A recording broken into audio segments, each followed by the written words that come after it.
Hello children, today we are starting with the topic stamen. We know that flower has two essential whorls and two non-essential whorls.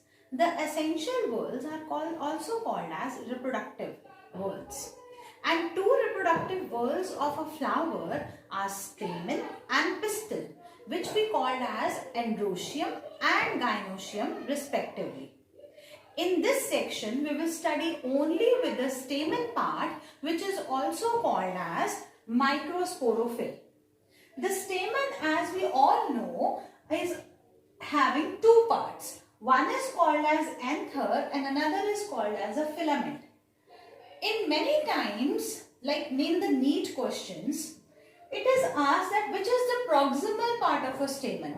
The answer to it is always a filament. And the distal part, so, is the anther.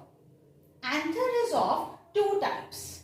One is called as biathecous or even called as dithecous, and another is called as a monothecous. Now, bi we know two and mono we know one. Dithecous or biathecous means we have two anther lobes. One anther lobe is called theca. That means if two thecas is there, it is called to be biathecous. And if one theca is there, then it is called as monothecous. Is that very clear to you? Most of the angiosperms are dithecous or biathecous. But in Malvaceae family, as I always tell you that Malvaceae is a family in which some sticky substances observed like ladyfinger, hibiscus and all, it has a monothecous anther. Monothecous anther means one theca, one section. Now here we should remember that two theca means what? One theca means what? Theca word comes from a sac. One sac will give rise to two pollen sacs. The two pollen sacs are called to be microsporangiums. Therefore, if dithecous, that means two theca, each theca having the two pollen sacs, two microsporangias, that means in total we have four. That is why if dithecous is there, it is called as tetrasporangia. Tetra means four. And monothecous means two sporangiums, two microsporangiums, two pollen sacs. That means bisporangiate. Is it very clear to you? Now, if we cut a section of an anther lobe, which is a TS section of an anther, then it is seen like that. In subjective exams, this diagram is asked. So let us understand what this diagram depicts to us. Now, this is a one theca. This is the another theca.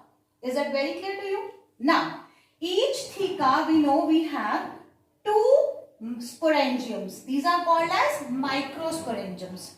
Now, these are called as microsporangiums because microsporangiums will give rise to microspores.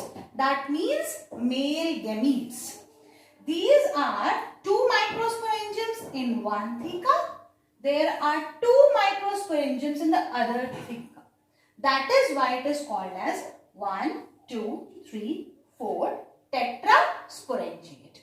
Is that very clear? Now, the outermost covering of this,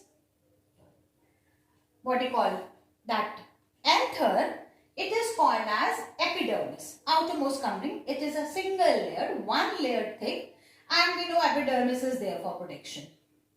The next to the epidermis, inside, it is called as endothecium. Endo means inside. It is inside, it is also one layer thick, but now, it is ephemeral. Ephemeral means it is very short-lived.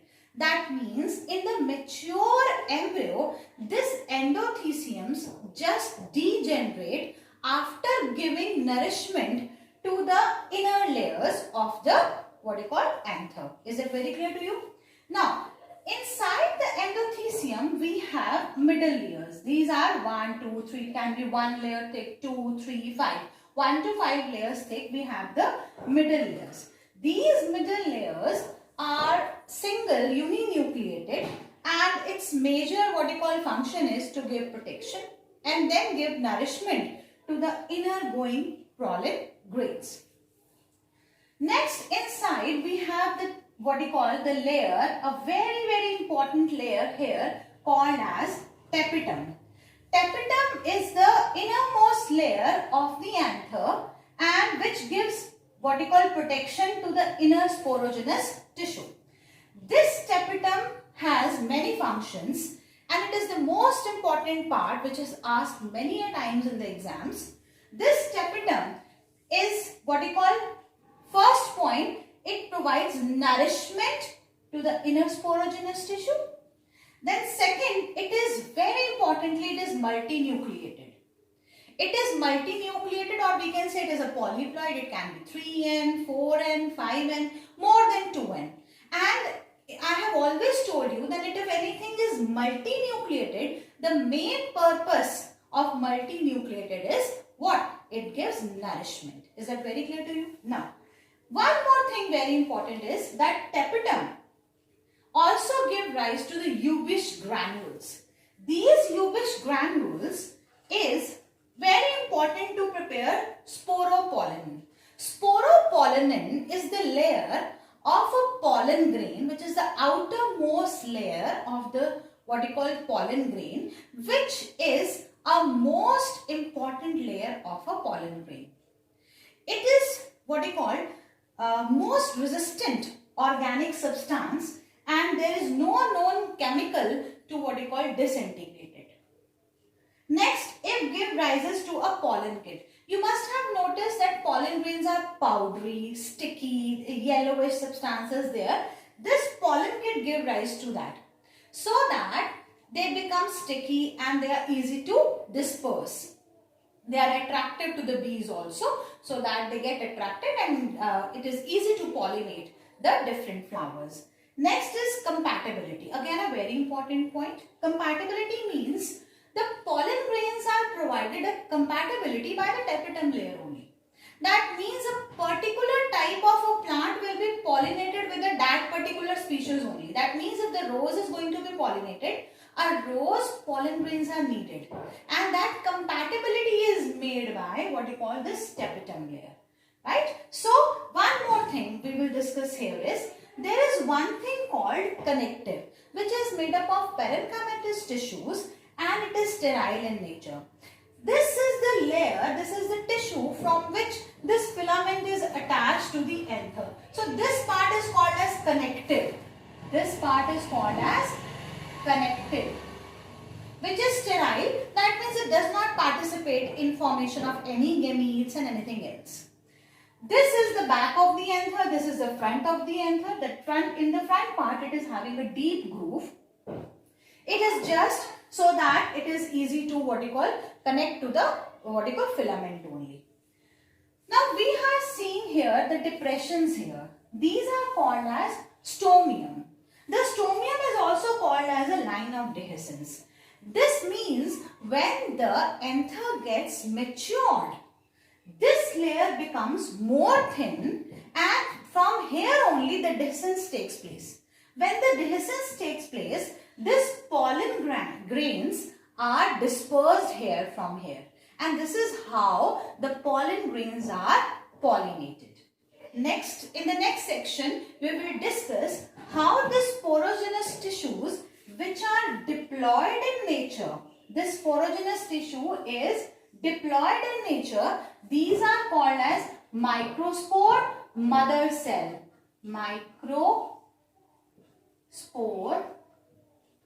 mother cell. That means it is 2N, but of course it is called as a meiocyte. That means a cell which will undergo meiosis to form 4 gametes. In the next section, we will discuss that.